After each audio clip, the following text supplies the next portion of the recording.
Hey teachers! I am so excited to be here with y'all today. Let's get this party started, shall we? My name is Carrie Rickman and I am the founder of Create Your Balance with Literacy, and I'm so excited to be here with you guys. Thank you so much for signing up for my Writers Workshop Reboot. You guys are going to come away with so many fabulous, awesome resources, okay? So you get what you pay for this training, okay, guys? You are going to be amazed. You're going to be wowed. You're going to be excited. You're going to be energized and motivated to want to try some of these things in your classroom. That's my hope, my fingers crossed for you, right? So come on in and tell us where you're from and tell us what grade you teach. And thank you so much for being here. Today we're going to talk about setting a goal for writing, and let's get your students to love writing again. Before I start though, I want to give a big shout out to Janina and Jelaine and Jennifer and Allison, okay? Thank you for being my support group. So you four were in my Empowering Connection boot camp from last summer. And I am so thankful for you guys. I'm thankful that y'all are showing up for me time and time again on my webinars. You're showing up now for my reboot. And I'm just so thankful for you guys. So I just wanted to give y'all a big shout out. And that's really amazing to have y'all here with me. So I am so excited to be here. So if you're just coming on in, tell us what grade you teach. And tell us where you're from. That would be amazing. Okay, so a couple of housekeeping things before we get started. My face might freeze on camera. I live out in the country. I know there's a lot of new people in this group today. They have never seen me teach before. So I live out in the country. My face might freeze on camera. And I will keep talking. I'm not going to have my face on here the whole time. Okay, but just for a couple minutes, and then I will get off so you guys can see my slides a little bit better. But if my face freezes, don't worry, it is okay. All right. So in the Facebook group today, I already uploaded the workbook. If you're a teacher like me and you want to take notes, the workbook is for you. Okay. So you want to go to the file section of their Facebook group. Go to the very, very top of the Facebook group. There's a file section. I've already uploaded lesson number 1 today for you guys. If you're interested in downloading that, and you can go through it, you can check it out while I'm speaking about it, while I'm teaching you about it. You can be looking at it also if you want to do that. Or if you just want to make notes on the workbook for right now, okay, you guys have a choice, whatever you want to do, or you can just make notes in your head. Whatever is good for you, okay? So, hello, Abby. Thank you for being here. So glad you're here. Hi, Janina. Hi, Valerie. Hi, Jelaine. So glad you guys are here. So Janina teaches kindergarten in Texas. She's my Texas gal. And so anytime during the webinar, if you have a question, please don't be afraid. Don't be afraid to ask a question, because chances are, like Laura Numeroff says, chances are,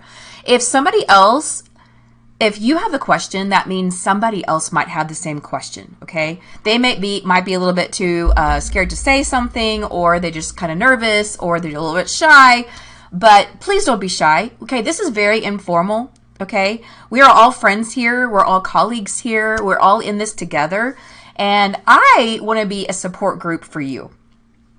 I want to be here for you. I want to help you through this daunting time.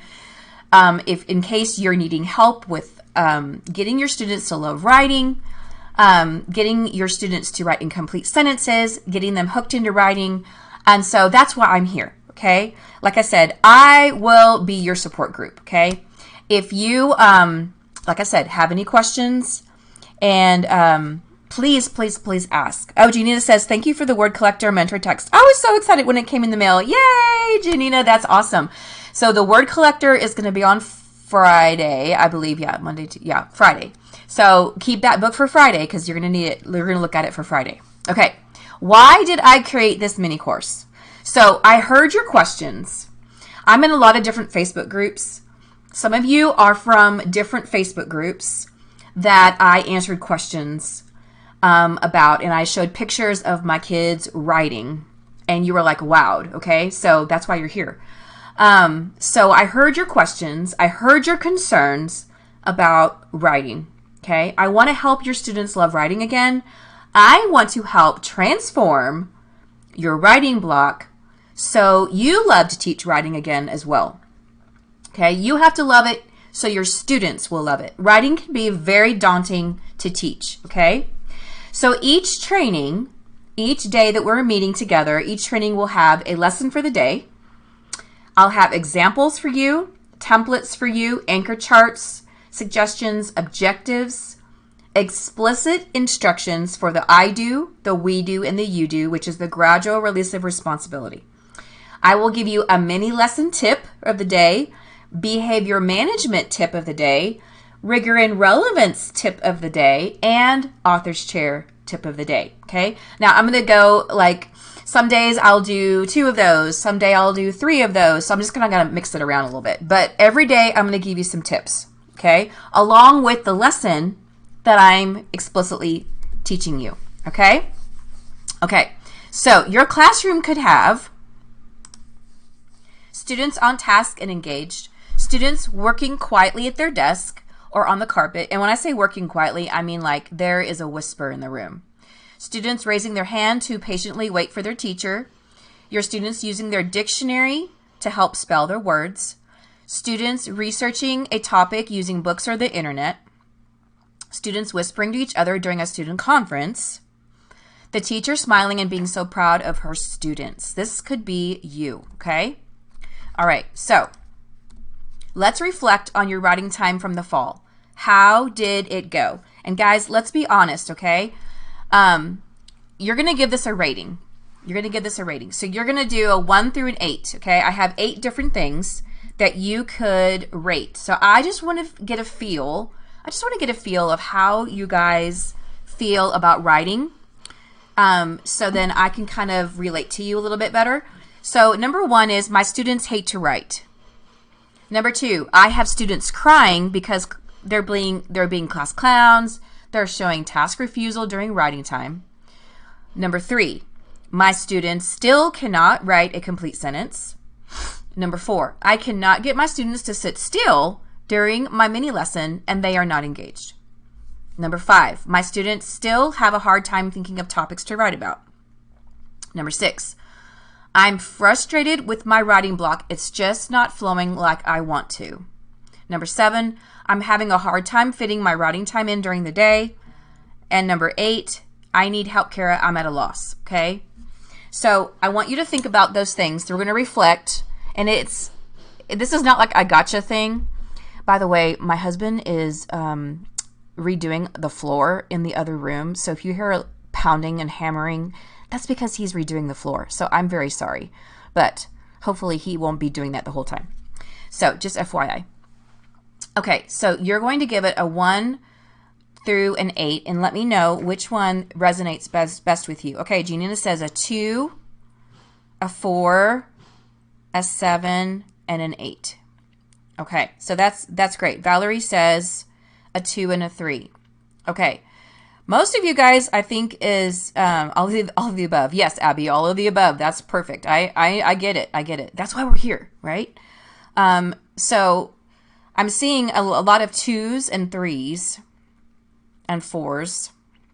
Okay, so I completely get it. I know that having students crying, being class clowns, and having task refusals, I know that is very frustrating. I mean, I have had that before as well. But I'm going to show you some tips and tricks on how I get my class to overcome that. And above all, you have to be excited to teach writing. Excited, okay? If you're up there teaching writing and you're like, boys and girls, today we're going to learn about writing in a complete sentence. And you're in that tone of your voice and you're kind of lethargic and you're just not excited, the kids are going to pick up on that. They're going to pick up on that and they're going to be like, oh my gosh, if she's not excited, then we're not going to be excited, okay? So you have to amp them up, be excited, be motivated, and tell them this is going to be the most sacred time of the day. This is the most exciting part of the day. They're going to love it. They're going to want to write all day long, okay? All right, so those of you who are not familiar with Writer's Workshop, I'm going to go through a little bit of this with you so you understand a little bit better. And so Writer's Workshop is not. If you have the workbook printed out, this is the first page of the workbook. So you want to write some notes on it if you want to. Okay. Oh, Jelaine says a 6. Okay.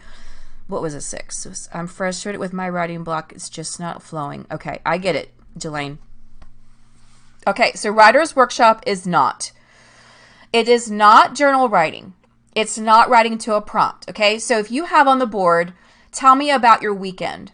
Okay, that's journal writing. That's different than Writer's Workshop, okay? And I will tell you why in just a minute, okay? You're not giving them a prompt. You're not using it as a center, okay? So if you have a writing center, which I have a writing center in my class, but that is not Writer's Workshop. That is just an extra fast finisher thing that my kids do for extra credit, okay? So that is a center. That is not Writer's Workshop. It is not skipped because you don't feel like teaching it that day. And I know that sounds really funny, but a lot of teachers at my school, I have heard before that they don't like writing, so they're not going to teach it that day. Well, I'm sorry. I mean, it has to be taught. It's in the TEKS. It's in our standards. We have to teach it. I mean, there's process writing TEKS that we have to do. If you teach in Texas, then you know exactly what TEKS are. It's not just in small group. You can do part of it in small group, but it's not just in small group, okay? It's not like Daily 5, not Daily 5. If you're familiar with Daily 5, that's like having stations and they rotate around. It's not just 20 minutes long. 20 minutes would be great for your mini lesson, but your mini lesson is not longer than the time the kids are writing, okay? Your mini lesson should be shorter than what your kids are writing, if that makes any sense. Okay, and I'll explain why. It's not unorganized chaos. You don't want to have unorganized chaos where the kids are running around, they're not knowing what to do, they're laughing, they're talking, they're playing. And so you want to have your rules, your expectations, your procedures. And in the new year, in January, this is an excellent time to review all of your procedures and your rules from the fall. It's good to start over, like have a refresh, okay? So you want to review those rules. You might have some new kids that move in to your class. And so you're going to want to review. You want to do a new social contract with your class, make new rules. And above all, you do not want your students hating to write. That is not what we want. Okay, Writer's Workshop is a good behavior management system in place. Yes, you want your expectations, your rules, your procedures all in place before you start any of this, okay? So if you have to take a couple of days when we get back in January to go over your rules and procedures, do it. Do it, please, okay? This is what workshop is. Writer's Workshop is free choice of writing. They're having free choice of topic. They're having free choice of genre. Okay. Now I know that sounds a little scary to you. Some of you may not have taught this way before, but it is your secret sauce in getting them to love writing because it's their own topic and it's their own genre. Okay. You're going to get them hooked in. I promise. It is a sacred time not to be skipped. Okay. You want to make sure it's the same time every day. Used with whole group mini lesson. And modeling what good writers do, they're experiencing the writing process. They are writing different drafts. First draft, second draft, final draft. They're learning how to revise and edit their own papers and their partners' papers as well. Your mini lesson is shorter than your writing time. So your mini lesson should be 10, 15 minutes long. Your writing time should be 20 to 30 minutes long, okay? They should be excited to write, and then you're having a celebration of writing time. So if you guys are visual, like me, this is the Writer's Workshop block. It is 30 to 45 minutes, okay? And so in my school district, I teach in Boerne, Texas, which is a rural community north of San Antonio in the Texas Hill Country, and we have 120 minutes for our ELAR block. Okay, so about 30 to 45 minutes, give or take. Most of those days, my writing block is 45 minutes long. Okay, so out of that 120 minutes, 45 minutes is my writing time. So if you look right here where the arrow is on the pie graph, okay, on this graph, so mini lesson, mentor text would be about 5 minutes long. And then your mini lesson with interactive writing or anchor charts is another 5 minutes long. So your mini lesson should be 10, 15 minutes long, no more than 15 minutes long. And then your independent writing time is the largest block of time. This is 30 to 45 minutes. And then your author's chair at the very, very end is 5 minutes, celebrating your writing time, having the students share what they wrote for the day. If somebody's published that day, then they can sit in the author's chair and then they can write, they can share what they wrote, okay? So this is a pie graph, and it's in your workbook. So if you want to take a screenshot of this and then fill it in, it's in your workbook. I believe it's page 3, okay? And this is just my suggestion. I'm not the end-all be-all of Writer's Workshop, but this is what I do, and this is what has worked for me. And I have had very successful motivated, energized, excited students that love writing so much, they even write during the summertime. So when they're off for the summertime, they continue writing during the summer, and then the second grade teachers can always tell me, Kara, I know which students are yours because they love to write, and I don't have to sit with them and help them. They are just writing independently. They're writing by themselves. They just take off and do what they need to do. They already know how to write. They're independent writers. So, and I love hearing that because that tells me that I did my job. So, and I'm making a difference. So whatever I'm sharing with you today, this whole week, is all the things that I have already done with my class. My kids have been very successful with these things, these tips and tricks, lesson plans. Everything I'm teaching you, I've already done. So the workshop framework is the I do, we do, you do. It's called the gradual release of responsibility if you're not familiar with that. So the I do is the mini lesson part, and this is where the teacher introduces a new skill, which is including a mentor text and modeling what good writers do. Okay? This can also be applied to Reader's Workshop as well. Okay? So you're reading a mentor text, you're modeling what complete sentences look like and sound like, you're modeling the new skill, whatever it is, whether it be what are nouns, what are verbs, what's a complete sentence, what's an onomatopoeia, what's a preposition, anything like that. You're introducing, and I love to read mentor texts. I read a mentor text pretty much every day. Okay, and then the we do part is the interactive writing part. This is where you are practicing the new skill together, okay? This is we do. So the students are practicing it with you. You could do this with an interactive anchor chart, okay? I will share with you how I do that. You could do turn and tell. I love doing turn and tell. Or your interactive notebook, okay? So this is the teacher and the student together. The I do is just the teacher, okay? And then you have the you do part, which is the independent writing. This is the trickiest part of all. This is the most, I would say, rewarding part because this is where they apply and transfer new skills that you have taught them to their own story, okay? So if you have taught them about how to write a complete sentence, you're telling your students today, when you are writing your story today, your challenge is to try to make sure you're writing in a complete sentence because Ms. Rickman is going to be looking to see who has the best sentence to share with the class, okay? So you want to kind of give them an incentive. And I like to walk around and I like to look for the best one and show the class, okay? And that really motivates them to want to try their very best. And then a reflection at the end is always the author's chair. So these are some materials and things, supplies that you'll need for Writer's Workshop. Of course, you're going to need mentor text. And so I have put together 5 lesson plans that include Peter Reynolds mentor text. So this week, we're going to learn about sky color, the dot, say something, the word collector, and the North Star. We're going to learn 5 different mentor texts by Peter Reynolds. You guys are going to fall in love with those mentor texts if you don't have them. And so I decided to use him with my lesson plans because his stories really go really well with the lessons the skills that I'm portraying in the lesson. So they really do, it's a great connection.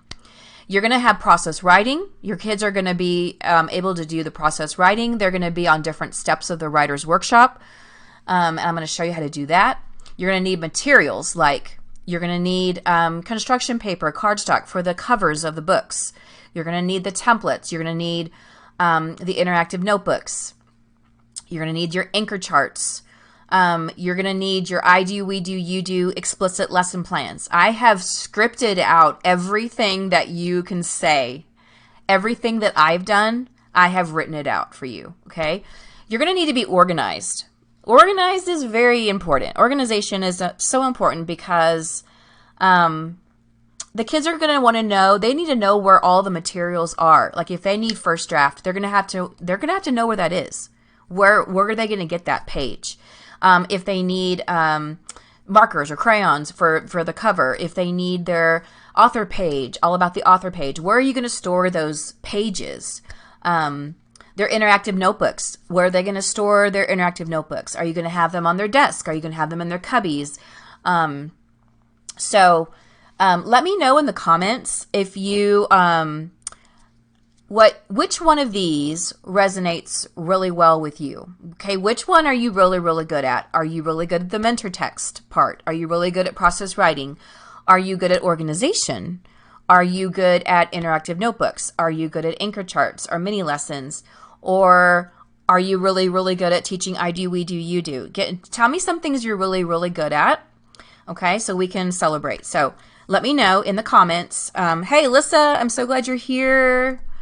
Guys, if y'all have just come in, tell me where you're from and tell me what grade you teach, okay? So I can get to know you guys a little bit better. So for these lessons, you will need your Peter Reynolds books, okay? Now, if you don't have these books, there's a good chance that you might win a Peter Reynolds book during this week, and I'll show you how to do that in a little bit. You're going to need chart paper for your anchor charts. You're going to need Post-it notes. You're going to need markers for your anchor charts. You're going to need skill cards. And when I say skill cards, I mean like vocabulary cards that I have already made for you that have vocabulary words and the skills that they are learning. You're going to need interactive notebooks. Okay, your interactive notebooks. If you have not have your kids do interactive notebooks yet, this might be a good chance to start. Okay, never too late to start.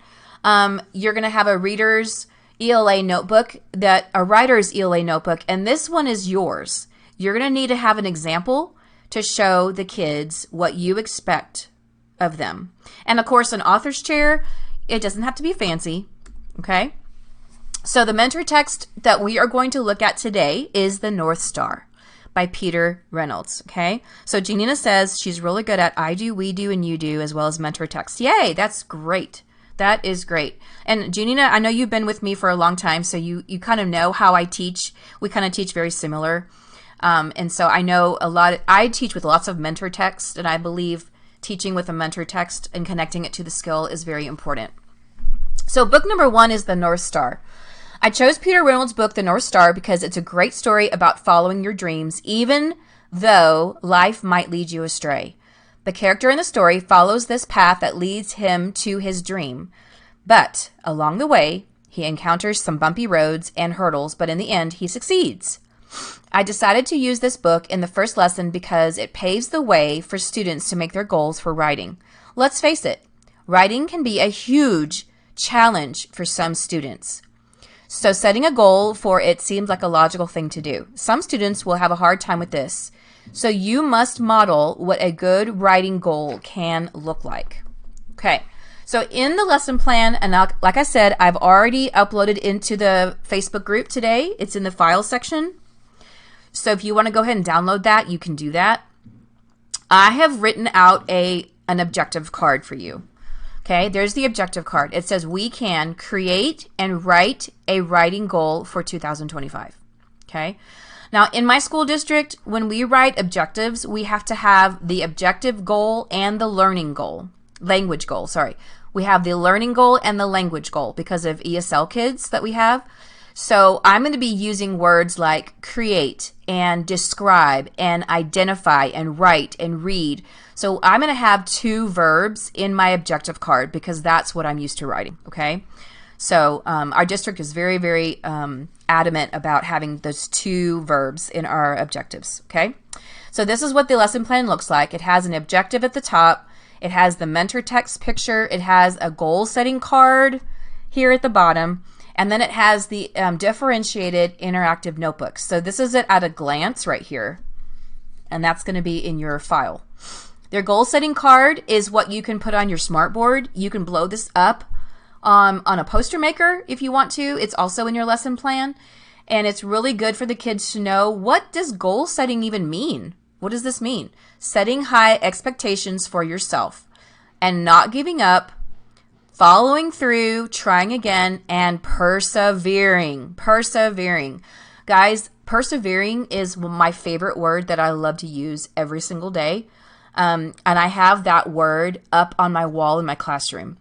And anytime somebody is having trouble, we all look at that word and I say, class, what is that word on the wall? And we say, persevere.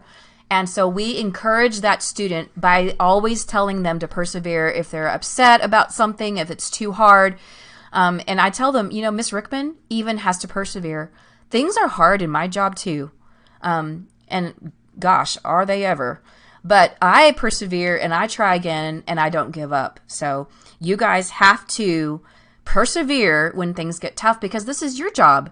And you need to try again. Don't give up. So goal setting is a really, really good way to start this. This is going to be your anchor chart example.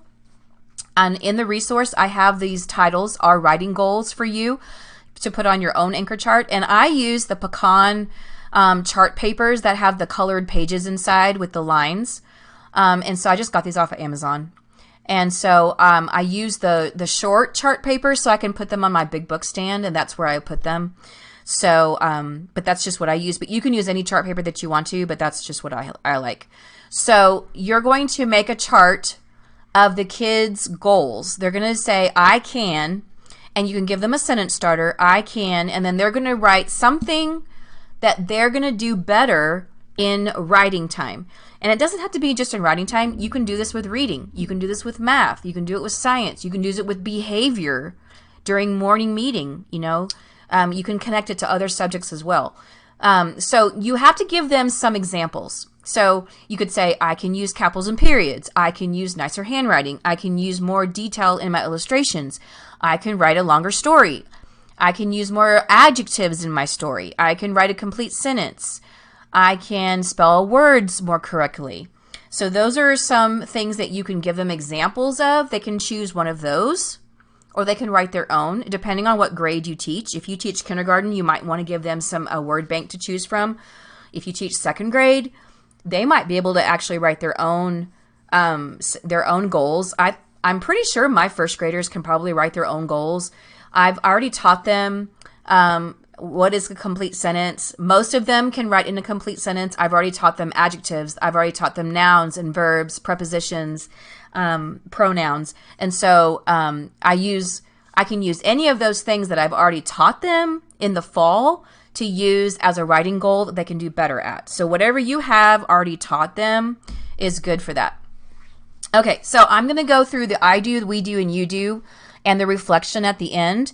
This is very explicit directions, guys, okay? This is what I do, and so you are welcome to use this if you want to, if you've never taught writing this way. Okay, so it says, today you will start by telling your students that we are going to set new goals for writing. What is a goal?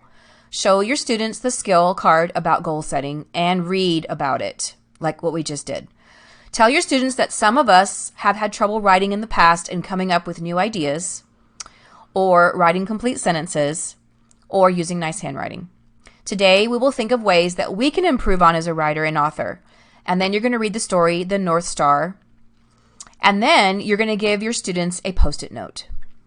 Okay, now here's the thing for this I do, we do, you do, okay? If you want to spread this out into 2 days, that is totally fine. You do not have to do all of this in one day, okay? Because I know that everybody has a different schedule. Not everybody has 45 minutes of writing time. So if you want to do the I do the first day, and then do the we do the second day, I mean, you can split it up. As long as you always do the you do part, you could alternate. So you could do I do and you do one day. The next day you could do we do and you do the second day. Does that make sense? Okay. So you can kind of change it up a little bit. But please don't think that you have to do all of this in one day, because if you did this all in one day, it would take you an hour. Okay. So, and a lot of us don't have time for that. So you can do the I do the first day. The second day, you can do the we do. Okay, so you're going to give them a Post-it note. And you always want to connect what you did the previous day to the lesson that you're doing today. So you're going to say, hey, boys and girls, remember yesterday we read the story about the North Star? Remember we talked about goal setting? Has anybody thought about a goal that they would like to do for writing? So today you're going to turn and tell your neighbor, about how the character in the story followed his goal. Okay, you might want to show the story again, show a couple of pages. Did he give up? How did he succeed? And then let your students tell their partner a goal that they'd like to make for themselves as a writer and an author. If they're having trouble coming up with an idea, listen to what your partner says. And then they can write a sentence on their Post-it note about what they want to do better as a writer and an author. Okay? You're going to have your kids come up to the anchor chart and post their goals. Then you're going to read their goals together. Now, something I also like to do for this is that they're going to tell me what their neighbor said. Okay? They're not just going to tell what they said, they're going to tell what their neighbor said. And this is really good for rigor and relevance. Okay? So tell me what your neighbor said. So it teaches them how to listen. Listen to what your partner says. Okay? So they can write their own goal. If they're in kindergarten and they can't write anything yet, have them draw a picture. It is fine. Pictures still tell a story. It is perfectly fine. And then the you do part, you're going to hand out the interactive notebook called My Writing Goal. So have your students rewrite their goal on their page. And this is differentiated in that you have different templates to give your students depending on their level of writing. Always have an example of a finished template to show your class what your expectations are. You can use my example that I'm going to give you that are already in the plans, or you can make your own. While they are working on their template, you're going to set the stage for the writer's workshop. You're going to put on some soft music. You can either sit at your teacher table and call the students up to you as they finish, or you can walk around and help. You're going to pick the best one to show the class for a compliment, okay? Guys, this is very important. You're going to set high expectations and you're going to show them what it looks like whenever it's a finished product. So they need to have a visual, okay? Students are very visual. They need to know what you expect of them. So you're going to actually make an example, or you can use my example, okay? I'll show you what that looks like in just a second. And then a reflection at the end. You're going to have your kids sit on the carpet with their notebooks. You're going to call on 3 to 4 students to sit in the author's chair and share their notebook. So here's the thing. You're going to select students that did a great job, okay? Don't call on some students that did not complete the work, okay? You want to reward those that finished their work. You want to reward those that colored nicely. I tell them they have to shade the background. They have to outline their words. They have to color nicely and neatly. There's no scribble. No scribble scrabble, okay? Not in my class. So this is the example that's in the lesson plan, okay?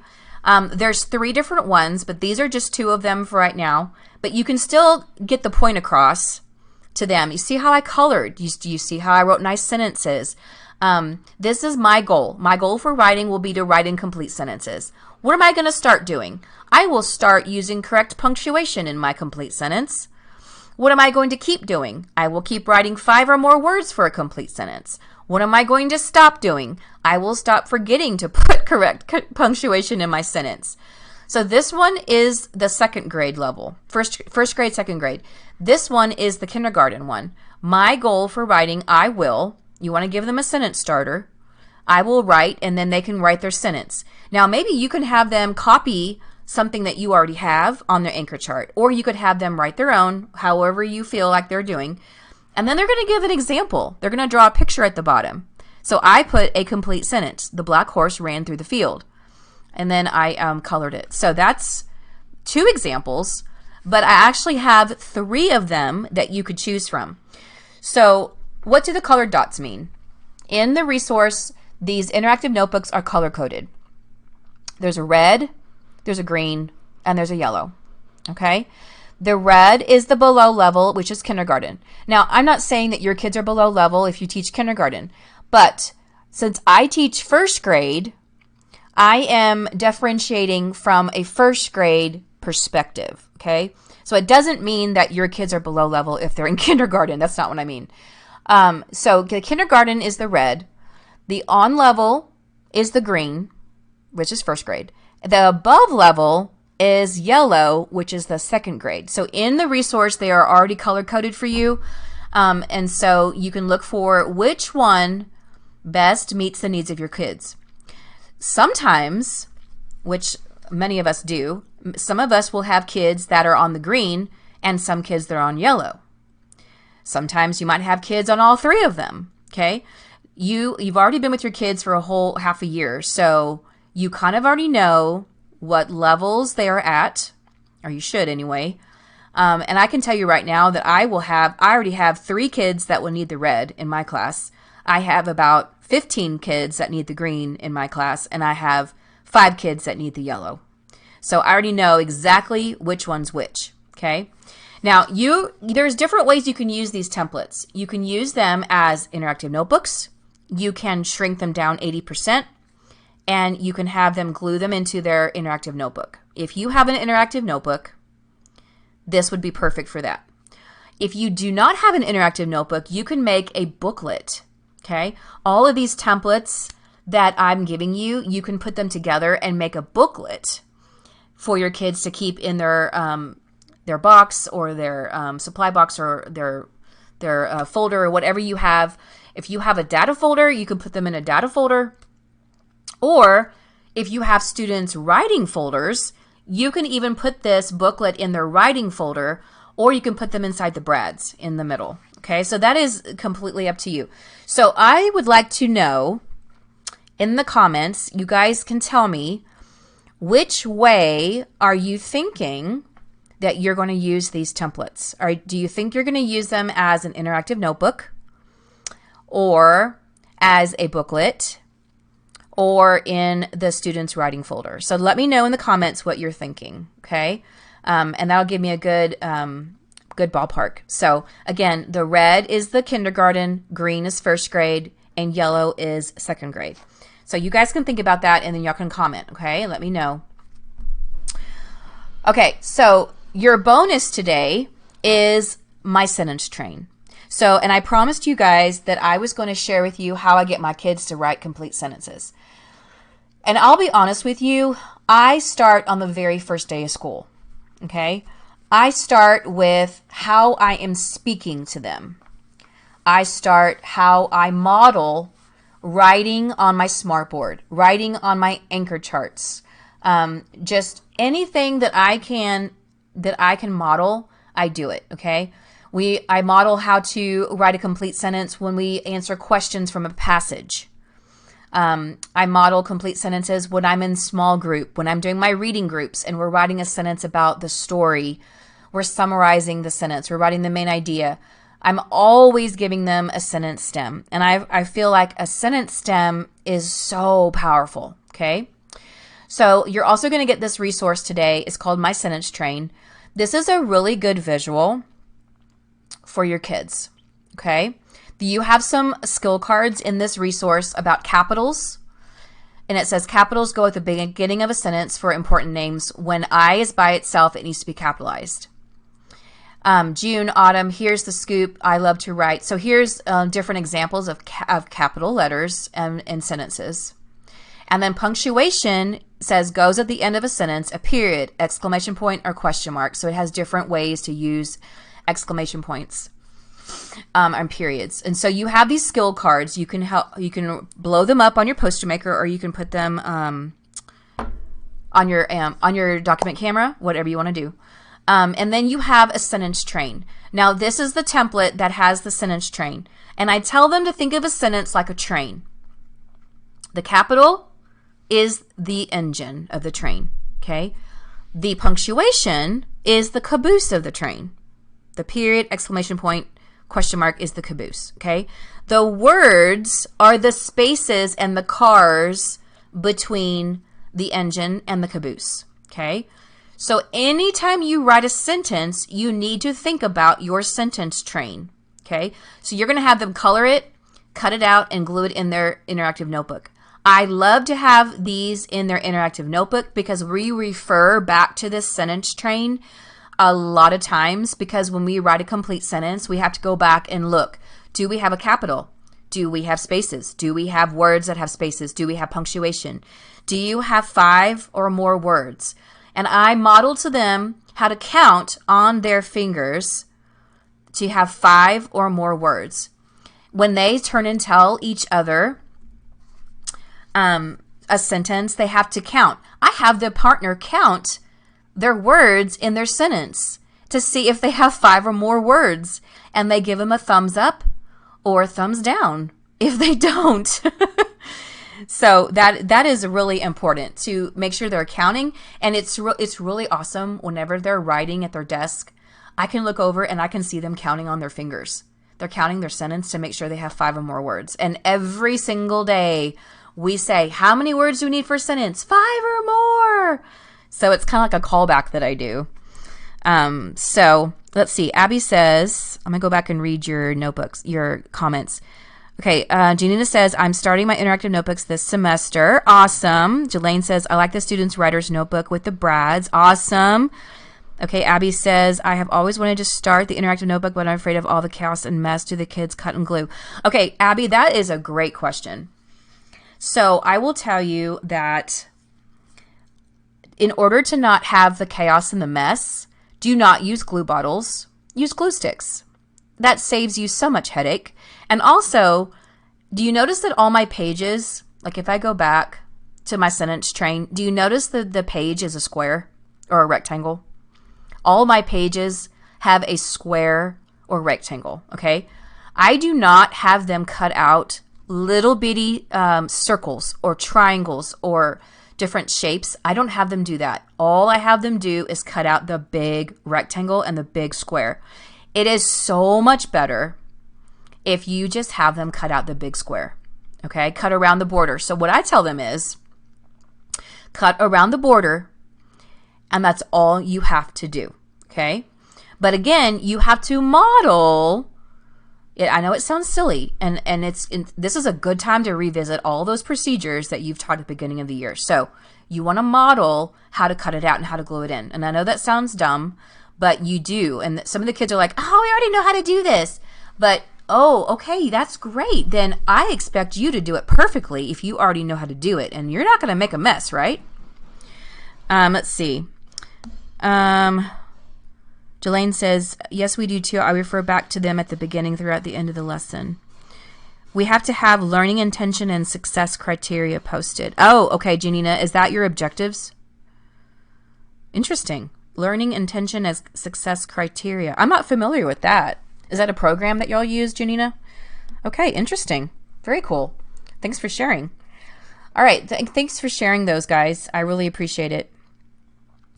Okay, so the sentence train is it connects to sentence building. And so what I do is when I teach complete sentences, I spend a whole week on just explicitly teaching complete sentences. And if you notice in the picture here, I have some cut up words that I put on my pocket chart. Okay. This is a really, really great way to do this whole group. This would be part of your we do part. So you're going to do it together with the class. You can have a sentence that's cut up. You can mix them up on your pocket chart. And then the kids are going to put the words back in order. Okay? And then as they're sitting on the carpet, you can give them this template. It says, write a simple sentence. you can write a simple sentence such as, the fairy flew. Then number 2 says, let's add looks. Okay, so on your pocket chart, you would say, the pretty fairy flew. Okay, that's how she looks. Then number 3 says, add feelings.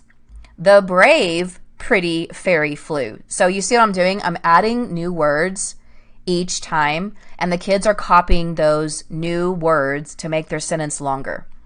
Number 4 says, add character. The nice, brave, pretty fairy flew. Okay, and then you can add that to your pocket chart. Number 5, add location. The nice, brave, pretty fairy flew in the forest. Okay, now we know we have a setting. Now we know where she is. And then number 6, add how many. The single, nice, brave, pretty fairy flew in the forest. Or you could say 10 nice, brave fairies flew in the forest. And then you're going to add owner. The owner could be a character. Snow White's single, nice, brave, pretty fairy flew in the forest.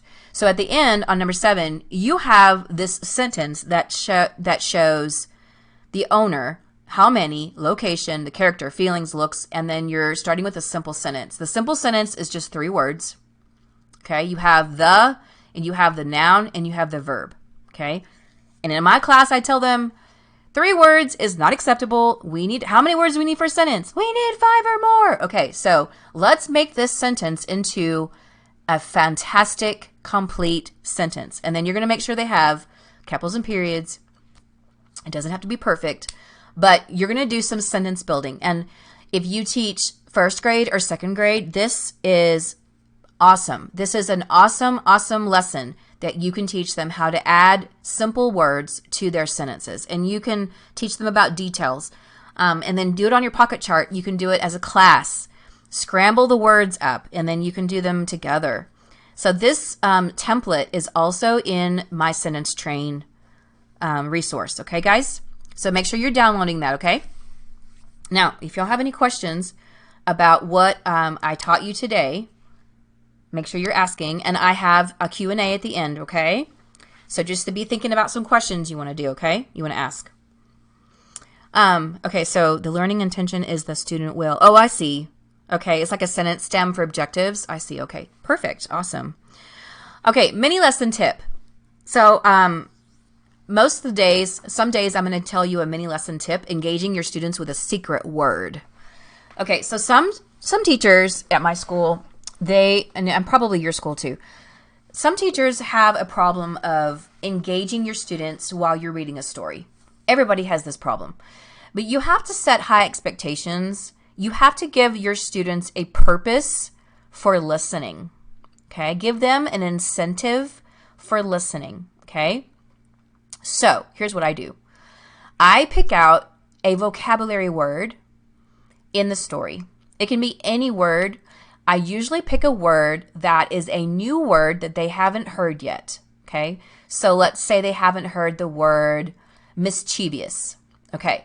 So if they hear the word mischievous in the story, you can have them put their thumb up if they hear the word, or you can have them touch their nose, okay? Or you could have them blink. They're going to do something that responds to that word, okay? You could even give them a Post-it note, okay? You can have them write the word on the Post-it note, and then they tally how many times they heard the word in the story. Oh my gosh, this is awesome. Whoever gets the right amount of tallies gets a bonus book. And the bonus books are my way of giving positive reinforcement for the treasure box. And I will tell you all about bonus books later. But if they put their thumb up, the first one to put their thumb up, give them a bonus book or a ticket or whatever your behavior management system is, okay? Giving them a secret word in the story really helps them stay focused and engaged, okay? So that's my mini lesson tip for the day. My behavior management tip for the day is Mr. Clicker Attention Getter. Now, I know this sounds really dumb, but I have these clickers, and they are from the pet store. They are dog clickers, and I know that sounds dumb, but I do not yell and scream at my kids. I'm always speaking at a low timbre. I do not yell and scream. And if they cannot hear me, because I talk softly, okay? Now I'm not saying like I whisper, but I don't raise my voice at all. If they are talking above me, I click the clicker. I click it. That I teach them to freeze. I teach them to freeze and look at me. Okay? If I'm looking at them, they're the one that's talking. And they have to bring me a bonus buck. Okay? So my bonus bucks can also be taken away if they are not following directions. They are breaking the social contract. They're breaking a rule. They can bring me the bonus bucks, however much they need to bring me. It varies from different months. When we get back in January, they're going to have to bring me $5 because I'm up to $5 now that they owe me. So I first start with $1 at the beginning of the year. And then as the year goes on, the price gets higher. Because the kids get more comfortable with you as they get to know you, right? They get more comfortable with each other. So you want to up the ante a little bit. So they need some healthy intimidation. And so this Mr. Clicker attention getter is so helpful for me to get their attention without me even saying a word. I don't even say a word. And I train them at the beginning of the year to stop and pause, freeze. They have to look at me. So I tell them, look at the window. When you hear the clicker, turn your head really quick and look at me. So we practice that over and over and over again, hundreds and hundreds of times.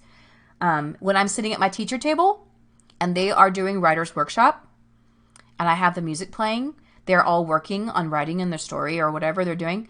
And they're talking, their table's talking. I click the clicker and I look at them. They have to bring me a bonus book. If they're talking or if they're being silly, if they're not working. So it helps them stay motivated. So I'm going to show you at probably maybe tomorrow or the next day, I'm going to share with you what my farm contest is. This is how how I make them accountable for their talking and how I get them to stay on task. So I'm going to share with you what that is tomorrow. So stay tuned for that. But using a pet clicker or some kind of device that clicks or makes a noise that you can have them pause and look at you. You can even use a doorbell. The doorbell works really well. The only thing is that I have to have this device on me at all times. And so it goes on my key ring. So I wear my key ring around my pants, on my, you can wear them around your neck or you can wear them on your pants. But I have to have the clicker on me because whenever I walk around the room, wherever I am in the room, I can't always go and ring the doorbell. You know what I mean? Because I'm not at that place where the doorbell is. I know the doorbell has a remote, but I use my doorbell for math, and that's something completely different. But anything that you can do to get your kids' attention, you can use callbacks. Okay, whatever you want to do, what that works for you. But this works for me. So it's just a suggestion. So rigor and relevance tip is a turn and tell. I love having my kids turn and tell. This is so good for having academic conversations, using academic vocabulary while they're talking. And I do turn and tell not just with writing. I use it with every single subject, okay? Anytime that I am teaching something new, or we are reviewing a concept or skill that I taught previously, I always have them turn and tell. One really good rigor and relevance tip that I've learned this year is to have the kids rate their stories. They're going to rate each other's stories. So you can see these two girls, they're listening to each other read their story that they wrote about endangered animals. And we make lap books. We make lots of lap books in my room. But this was my kids from last year, and we did a lap book about an endangered animal. They did a research lap book. And so they wrote a story compiled of all of the different facts and details about their animal. And so they took turns reading to each other, and then they're going to rate each other. So here's what it looks like. After they read to each other, they're going to give a thumbs up. Thumbs up is great job. And then they're going to give them a compliment. I loved how you wrote in complete sentences. Or I loved how you illustrated and colored, or I loved how you wrote many details in your story. So I loved how you used adjectives in your story. So giving them a sentence stem is really, really good. Okay, so that's a thumbs up. That's a great job. Okay, awesome. And then thumbs in the middle is almost there. So a sentence stem that we use is keep working on. So they could say, you might want to keep working on writing incomplete sentences because I don't see that you have 5 or more words. You might want to keep working on making sure you have a capital and period because I don't see any capitals in your sentence. Making sure that they're giving them something that they can keep working on because they're almost there. Okay. Or they can say thumbs down. You're not there yet. So maybe next time you can, or maybe next time you might want to try writing a complete sentence. You might want to try looking at your sentence train. You might want to try remembering to do capitals and periods. Make sure that you have 5 or more words in your sentence. Make sure you're writing a longer story or making sure that it makes sense. Maybe next time you can practice reading it before you read because maybe they cannot read their writing. Okay, so this is what I do for rigor and relevance. And in my district, we are pushing rigor and relevance a lot. And so when my administrator comes in my room, and I think this is a Texas thing, not just a Bernie ISD thing, but they are giving us, they are rating us, they have a rubric, and they're rating us about rigor and relevance. How do the kids interact with each other? Are they using academic vocabulary? Are they interacting with each other? Are they engaged? Are they asking purposeful questions to each other? Are they giving suggestions? Are they giving compliments? So this is the poster. I have a poster in my room that has these thumbs and these thumbs up and thumbs down. I will share this with you today in the Facebook group, in the file section, so you guys can use it if you would like. It is awesome to have your kids rate each other, and they need to know what rating is. Okay, you're going to give your partner a rating. You're going to tell them how they did. You're going to give them a grade. This is their grade. Okay, so it's very, very cool to use with kindergarten, first grade, even second grade, and you can use it however you want to. Okay. All right, guys, it is time for Q&As. So Valerie, I think Valerie's watching today. Valerie has 2 questions that she asked in the Facebook group. So here's the deal about these questions. You guys can ask a question anytime. I love it when you guys ask questions because I want to better connect with you, and better, it's a very good chance that if you have a question, the same question somebody else does too. Okay. So Valerie, your question number 1 was, what is the best way you have found to get reluctant writers to write? Okay. So I have a couple of ways that I have found that makes my kids write better, reluctant writers to write. So number 1, you have to be excited about teaching writing. And I already said that in the beginning. You have to be excited. If you're excited, the kids will be excited. Okay. If you are up there in the chair and you're like, boys and girls, today you're going to do writer's workshop. Guess what? You're going to be authors. You're going to be illustrators. You are going to learn how to publish books. And you're going to love writing so much. You're going to want to write all day long. You're going to love it so much. And they're going to look at you like, huh? This lady's crazy. What? Why is she so excited? So that sparks their interest, right? You have to spark their interest.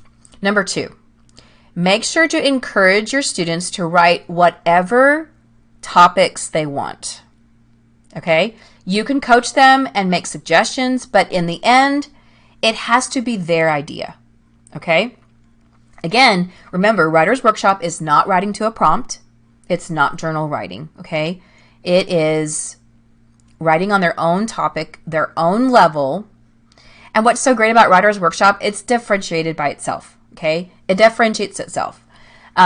So whenever I have my principal come in and watch my Writer's Workshop, I always get really high marks because the Writer's Workshop is already differentiated because the kids are writing their own topics, their own genres, their own levels. Okay, so that's rigor and relevance also. Okay, number 3, when they finish a book, and this is the most important part. Okay. When they finish a book and they publish it, make a huge deal about it. Be excited. Have them sit in the author's chair to read it to the class, and have the class give them compliments and suggestions. Have them take their book home for parents to write a compliment. The teacher is also going to write them a compliment in the back of the story. And then you're going to put their book on a publishing wall. Okay?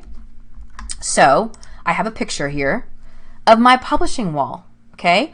And so I have these magnetic pockets that I got from Lakeshore. I believe you can also order them on Amazon.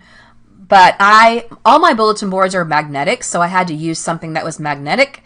And so every time they publish a book, their book goes in the pockets. And then you can have a class set, so whenever each student, you can put their name on the front pocket with a label. Or you can have their kids decorate their name, and then you can tape it on the pocket, or whatever you want to do. But each kid has a pocket for their own story. And then when the new story gets published, the old story comes down. So we're just switching out the books as they publish and as they come down. And so the publishing wall is so great. When parents come in for a parent conference, I can go over to the publishing wall and I can take their child's book. I can bring it to them and they can look at it. Okay. And I can show them how they're writing, if they haven't seen it already. Sometimes whenever the books go home, sometimes the parents don't know that it's in the backpack. The kid forgets to tell them. And so I always tell them they have to show mom and dad, they have to read it to them, and then mom and dad gives them a compliment. And if sometimes they forget, that's fine. Okay. So the book has to come back the next day. The book goes on the publishing wall. If I have other teachers coming in to watch my writer's workshop, that's the first thing they look at. They look over, I tell them, go look at my publishing wall. That's the end in mind. This is what you want your kids to do, okay? So they're all different topics. They're all different genres, okay?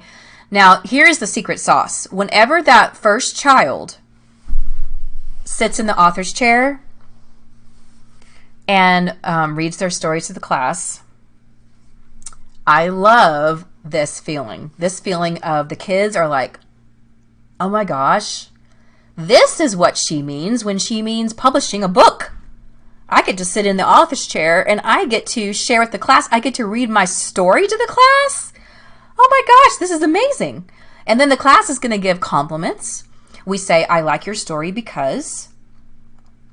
And then we give suggestions. Maybe next time you can. But of course, again, you have to model what that looks like and sounds like, okay, at the beginning of the year. And so once those reluctant writers, now I'm not saying all of them, but most of them will get hooked in when they see that first child reading their published book, okay? They get a gold sticker on the front cover. That's their Caldecott Award. And then we applaud. They get to ring a bell. We applaud for them. I mean, I really celebrate this, okay? So I hope that helps you a little bit, Valerie. And I'm going to teach you some of these things this week. Hopefully it'll make sense. But here's my author's chair. Now, the child that reads in the author's chair doesn't have to necessarily publish a story. For these 5 lessons that I'm teaching you this week, you can pick 2 to 3 kids every day to show what they wrote, which is perfectly fine. That's perfectly fine because you're setting the stage for whenever they do publish the story, then the class knows how to behave as a good audience. The class knows how to give a compliment, how to give a suggestion.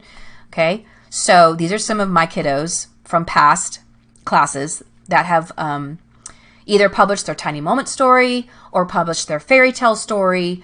We had fairy tale ball before, and so 2 of these girls, actually these are my 2 daughters that I had in my first grade class, that they published their own fairy tale and they got to read it to the class.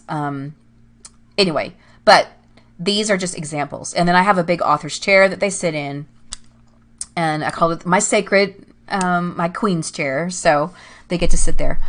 Hopefully that answers your question. Okay, and then Valerie has another question. Do you do anything specific to help with non-native English children, ESL kids?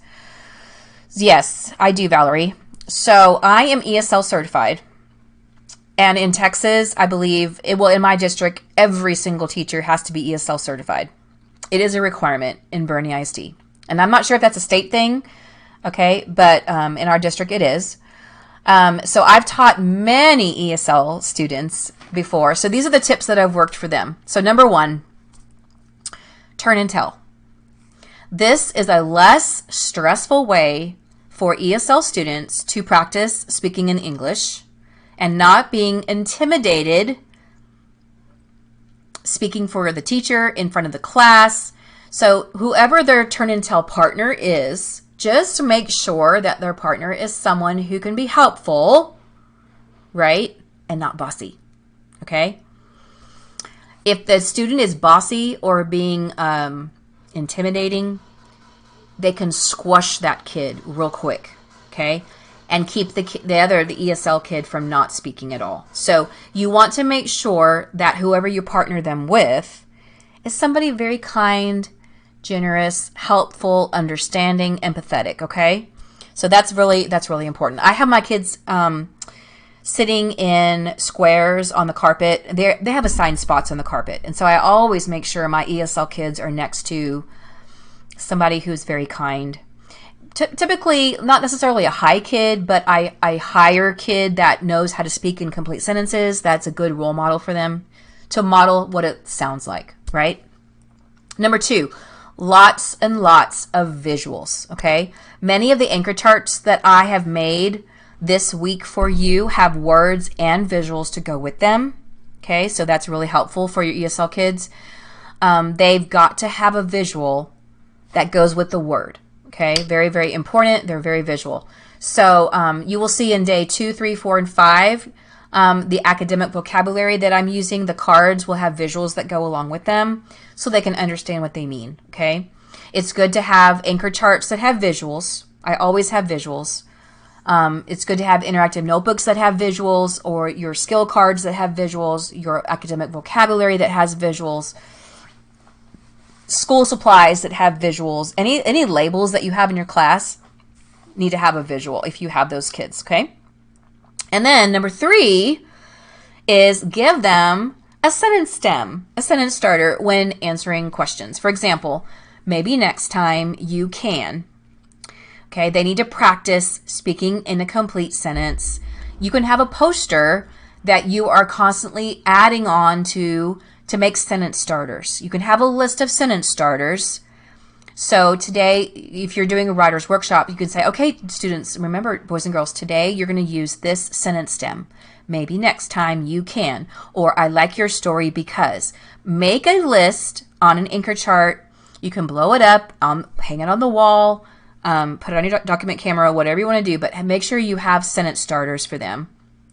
They need to understand what a complete sentence is and how it sounds, okay? And really, to be honest with you, that's good for all kids, right? It's good for all kids. Anything that I'm doing for my ESL kids, it's good for everybody, okay? So those are my suggestions, Valerie. I hope that you got some good clarification.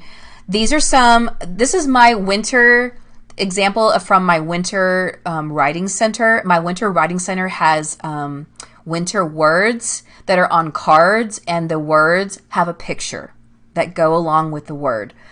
So if you're interested in looking at my winter writing center, I can link in a video for you in the Facebook group. Okay, so you can look at it so you can see what it looks like. But I always have pictures with my words. Okay. So with that being said, thank you guys for watching today. It's been an hour already. So, gosh, that time went by fast, right? Stay tuned for tomorrow's lesson on show, but don't tell. Okay. Also, make sure to check the file section. If you haven't printed out the resource for today, the lesson plan is already there for you. Look at the very, very top of the Facebook group. Okay. It's in the file section for you guys. And actually, I'm going to make this Facebook group open until January 18th. So you have a little bit longer to watch the videos, to replay them, and download all the resources that you want. Okay. And every day after the training is over, I'm going to be uploading some resources for you. So you guys just make sure you keep checking your Facebook group. So make sure you download all the resources that you have, okay? So tomorrow's training is going to be show but don't tell. It's going to be at 10 o'clock tomorrow, okay? So I'm excited to see you guys tomorrow. So if you have a question about anything that I taught you today, please post it in our Facebook group. And then tomorrow, I will put your question in my slideshow, and then I'll try to answer it the best that I can, okay? So I love you guys. Mwah. Thank you so much for watching today. Until next time, let's take your classroom to the next level. Bye, guys. See you tomorrow. Mwah.